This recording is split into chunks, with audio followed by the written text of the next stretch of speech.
Rien ne pourra faire accepter une réforme aussi injuste, injustifiée et brutale. Le gouvernement doit entendre ce rejet massif et retirer son projet. Les mensonges, le rejet. Les mobilisations se suivent et se ressemblent.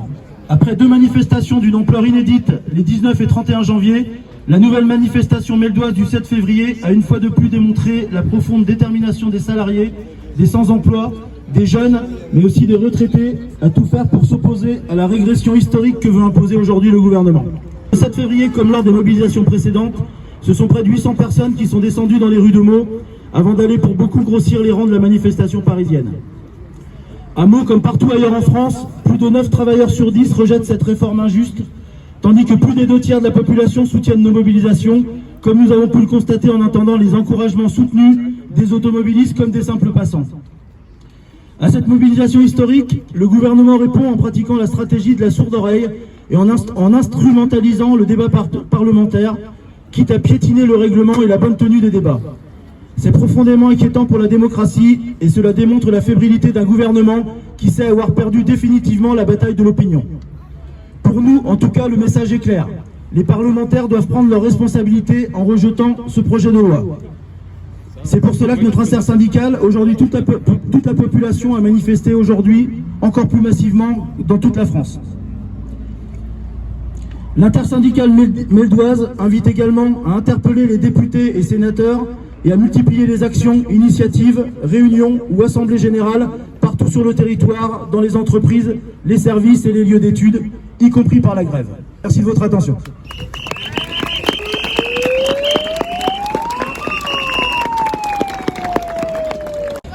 On nous annonce 750 personnes. À vue d'œil, là, je pense qu'on est un peu plus nombreux. Alors on va pas polémiquer sur les chiffres. Ce qu'on constate, c'est que la mobilisation, non seulement elle s'essouffle pas, mais elle se renforce. Là, c'est une des plus belles manifs, sinon la plus belle manif qu'on ait jamais vue à Meaux. Vous pouvez nous applaudir longuement. Après, ce qui fait chaud au cœur aussi, c'est de voir toutes les générations. On a des retraités qui, même s'ils sont indirectement concernés, ils sont là, ils sont bien là. Donc bravo aux retraités. On a des enfants, on a des jeunes, on a des moins jeunes, on a toutes les professions, et des professions qu'on n'avait jamais vues jusqu'à présent, je le dis une nouvelle fois. Donc il faut qu'on continue comme ça. Comme j'ai dit les fois précédentes, et je pense que ça finit par porter ses fruits, si toutes et toutes qui êtes là aujourd'hui, si la prochaine journée, vous ramenez 1 ou 2 personnes en plus, les chiffres ils sont multipliés par 1 ou par 2. Donc d'ores et déjà, la prochaine journée d'action, c'est le 16, jeudi 16 février, donc il y aura une manifestation qui partira d'ici même, de la place de la mairie. On fera, pour ceux qui étaient là mardi, on fera visiblement le même parcours que mardi dernier. Et on vous donne d'ores et déjà rendez-vous aussi pour une retraite au flambeau. Ça, c'est un autre moment, c'est très convivial, ça peut permettre aux gens qui ne peuvent pas faire grève de venir aussi le soir. On part pour l'instant sur la date du samedi 27, à 18h30 certainement, mais on vous communiquera les infos, c'est pas encore sûr. On réserve d'ores et déjà cette date, mais il y aura de toute façon d'autres actions entre les journées d'action et nationales. Le gouvernement, clairement, a perdu la bataille de l'opinion. Tout le monde en est d'accord. Pour autant, nous, on n'a pas encore gagné. Donc, il va falloir se préparer à durer. Et ça fait partie des enjeux des jours à venir, savoir comment réussir à maintenir la mobilisation sous toutes ses formes, en se posant la question aussi de la reconductible dans les endroits où c'est possible, en se posant la question de trouver des formes de lutte et de mobilisation qui nous permettent de continuer à nous faire entendre et à ce que le gouvernement, au final, finisse par entendre le rejet massif, profond de la population qui refuse de travailler 2 ans de plus pour alimenter encore plus les patrons, les capitalistes et les actionnaires, car en fait c'est là le fond du problème, c'est là un problème de répartition des richesses. Donc on est là encore aujourd'hui, on voit qu'on a une marge de progression, continuons, il va falloir encore sans doute battre le pavé encore plusieurs fois jusqu'à ce que le gouvernement cède. Il est mal à l'aise, le gouvernement, ça se voit dans l'hémicycle, au Parlement, ça part dans tous les sens, c'est n'importe quoi. La démocratie en pâtit sans doute, mais nous, il faut qu'on continue de nous faire entendre dans la rue, car c'est en fait ici que ça se passe réellement, comme le dit la chanson. Donc,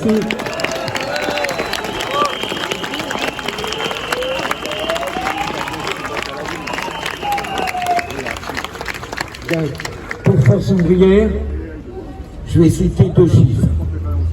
Premier chiffre, il nous parle, ces menteurs, de 10 milliards de déficit hypothétique en 2030 du régime de retraite. Ça, c'est le premier chiffre. Le deuxième chiffre, c'est que tout au honte but, ces gens-là n'ont pas hésité à présenter une loi de programmation militaire de 413 milliards d'euros. De qui se moque-t-on? De qui se moque-t-on? Alors, ici, on est là, plus nombreux de jour en jour. Mais je vous appelle aussi, parce qu'aujourd'hui il y a des transports, à venir grossir la manifestation parisienne de cet après-midi, qui fera, je vous donne le parcours si vous le connaissez, République, Bastille, Nation. Et il y a des trains, et donc on peut y aller, et je crois que c'est pour ça qu'il y a des trains, pour permettre aux gens d'aller aux manifestations, et nos camarades de la SNCF et de la RATP, de ce point de vue, ont calculé leur coût. Donc je vous appelle à être de plus en plus nombreux. Je vous appelle, lorsque vous travaillez, ce qui n'est plus mon cas,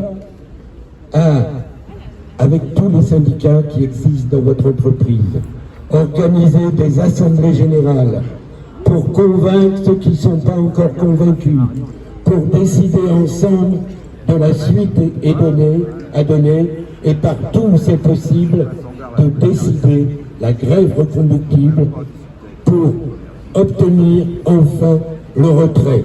On se félicite d'ailleurs de ce qui se passe dans un certain nombre de lycées. Je crois qu'il y a eu 220 lycées mardi qui ont été bloqués par les jeunes et qui ont rejoint les manifestations dans toutes les villes de France. De nombreuses facultés, parce que c'est l'avenir de la jeunesse. Parce que moi, non seulement je suis là parce que je suis un militant, mais je suis aussi là parce que je suis un père et un grand-père, et que c'est mes enfants et mes petits-enfants qui sont concernés dans l'affaire.